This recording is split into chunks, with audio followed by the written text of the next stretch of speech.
Hello! In this video, I'll be doing an at-home version of leg day number 1 from Knockout 2.0. So you don't have to make the exact same exercise swaps that I do here. You can refer to the chart that has multiple substitute options for each exercise as well. So a really important thing to remember before we get into the actual exercise swaps is if you have limited weight available, you don't need to follow the rep ranges written in the program. You'll need to go higher rep. So for example, in the program, the first exercise of this workout is squats for 6 to 8 reps. If you only have 10-pound dumbbells, 6 to 8 reps is going to be way too easy. So you would have to go higher rep. And how many more reps you do will depend on your strength as well as how much weight you have access to. So you may go up to 15 reps, you may go up to 25 reps. The key is just to make sure that you're pushing yourself and you're not stopping too soon. Of course, remember to track your workouts as well so you can continue adding reps and just improving on the exercises overall. So let's get into the workout. So I've replaced barbell back squats with dumbbell banded squats. So the first thing I'm doing to try and make this feel more difficult, because I'm only using 10-pound dumbbells. So the first thing I'm doing is controlling the tempo. So I'm lowering down a bit slower than I would with a heavier weight. And I'm squeezing like crazy, really focusing on the mind-muscle connection. And then when I get to the bottom of the movement, I squeeze and I hold for like a second. It's just a very quick pause. It's a short pause, but it does make a difference. You could pause a bit longer if you feel you need to. So you're pausing and then you stand back up and then of course you repeat the movement. So by slowing down the tempo and pausing, you definitely are making a lighter weight feel a lot more challenging than if you just sped through the movement.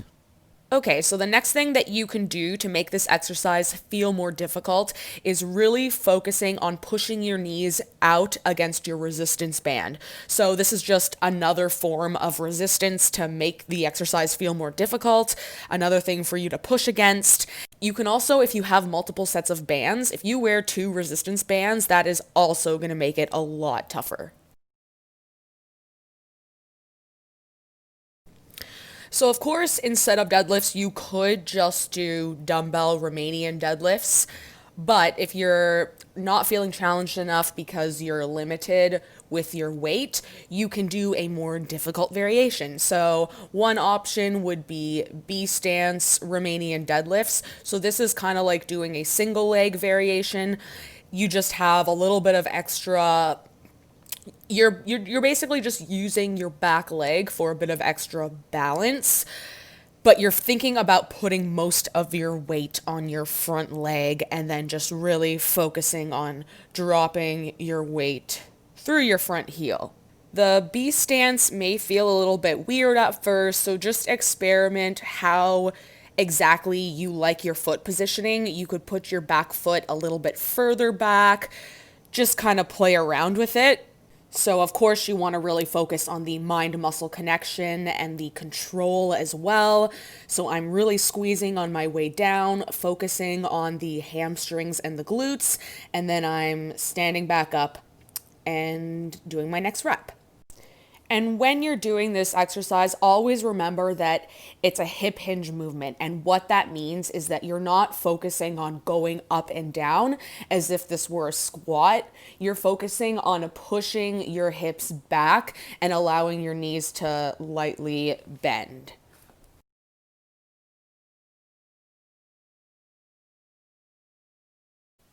Okay, and replacing barbell hip thrusts, I am doing B stance dumbbell hip thrusts. Now, it doesn't have to be B stance, but this is just a little bit more challenging than doing both legs at once. So that is what I would do to make it more difficult.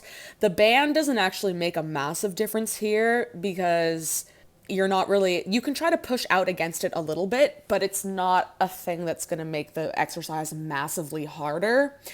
So, same idea as with the B stance Romanian deadlifts. You want to think of putting most of your leg most of your weight on the leg that has the foot fully planted on the floor. So right now that would be my right leg. And then your other leg is just for balance. And same thing, you can kind of experiment with how far or close your leg is, and then just squeeze like crazy at the top. And then I try and lower down a fair bit so I'm getting a larger range of motion, which again is going to make this exercise feel more difficult. And as you can see, I'm going fairly slowly as well. And I'm squeezing and holding at the top for a second, which again makes this feel more difficult, even though I'm only using 20 pounds. What I did was stacked up to 10-pound dumbbells. So by applying all of these things and going higher rep, I can still feel pretty challenged even without a barbell for my hip thrusts.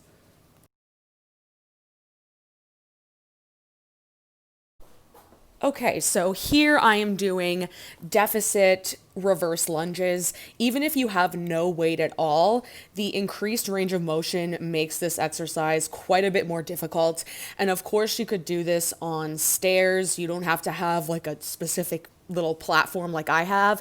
If you go on a set of stairs and do it on the first or second, maybe even third step, it's gonna be the same. And then obviously you have the option of making a larger or smaller range of motion depending on which step you go on.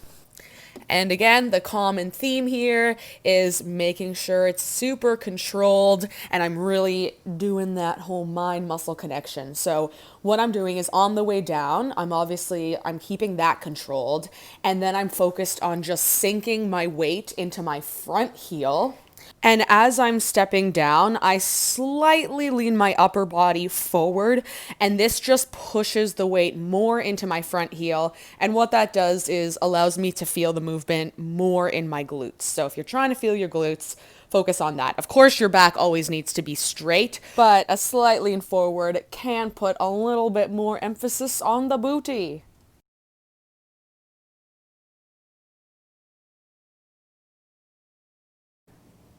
Okay, and then our superset of banded abductors. Now, when I'm doing these, I just focus on squeezing my entire body. I brace my core. Of course, I really squeeze my glutes, and then I just focus on pushing the band out with my knees. So I'm driving my knees outward. I hold at the top for a second because that's where the most resistance is, and then I slowly lower, and then I repeat. So again, just focus on squeezing like crazy, and you can feel really challenged with just a band like this. So a great lying leg curl replacement is resistance band lying leg curls. Now, of course, I have the band looped around my squat rack, but as long as you have some type of sturdy object, you're good to go.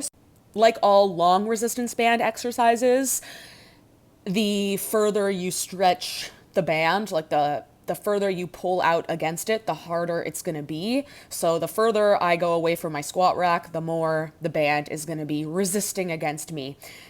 Here it was actually really hard. I couldn't actually bring my legs all the way up. I couldn't kick myself in the butt with my feet because it was pulling me that hard. So that's the key. At the top, you want to hold for a second because that's where there's the most resistance. So here, I'm squeezing, and then I lower down. And I would rest and I die. It looks easy, but it's actually very difficult when you do it correctly.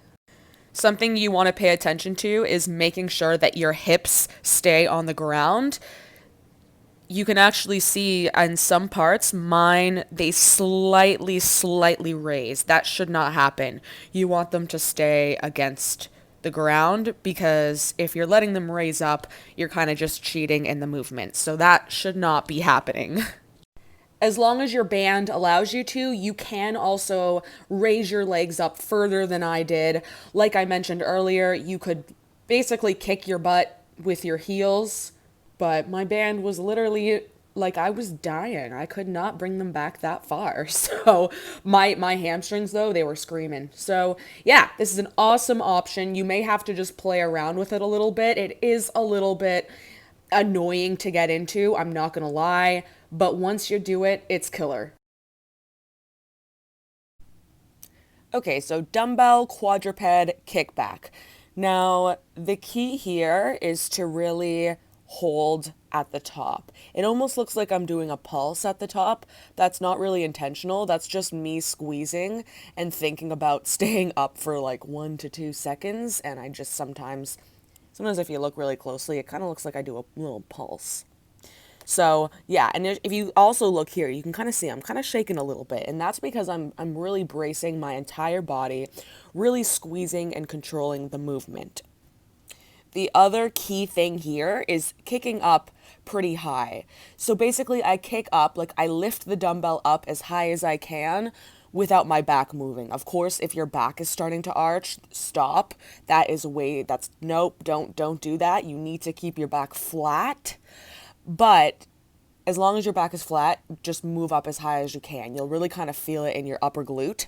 And then you also want to, I keep my leg fairly bent. I mean, you kind of have to in order to hold the dumbbell between your leg.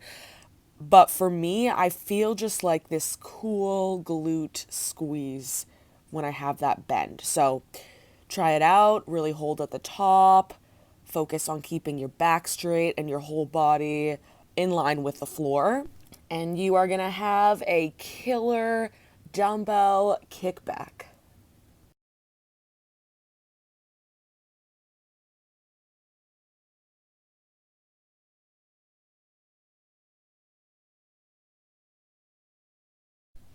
So these are a potential exercise that you can use for weeks 2 and 4, and would be in place of the leg press or front squats. So these are Cossack squats, and they're an amazing exercise to include in your workouts at home because they're not an exercise that you want to go super heavy for. A lot of the time people use them as a warm-up, but you can progressively overload them and use them in your workout as well. But the good thing is you don't need to go super heavy. You want to make sure you're really keeping this movement slow and controlled. And it really helps with your hip mobility, prevents injury. So it's an awesome exercise. So what you're going to do is start with your feet over shoulder width apart. You can kind of play around with it. For me, I feel better with them quite wide. And then you want to just shift your weight to the side and then sit back and down. And then you can stand up in the middle and then repeat on the other side. Now, when you're shifting and you're sitting back, notice how my straight leg, I allow my heel to twist up, and that just gives me room for a larger range of motion. Now, if you're really struggling with this exercise, of course you could add in a different one, or you could do it modified and hold on to something.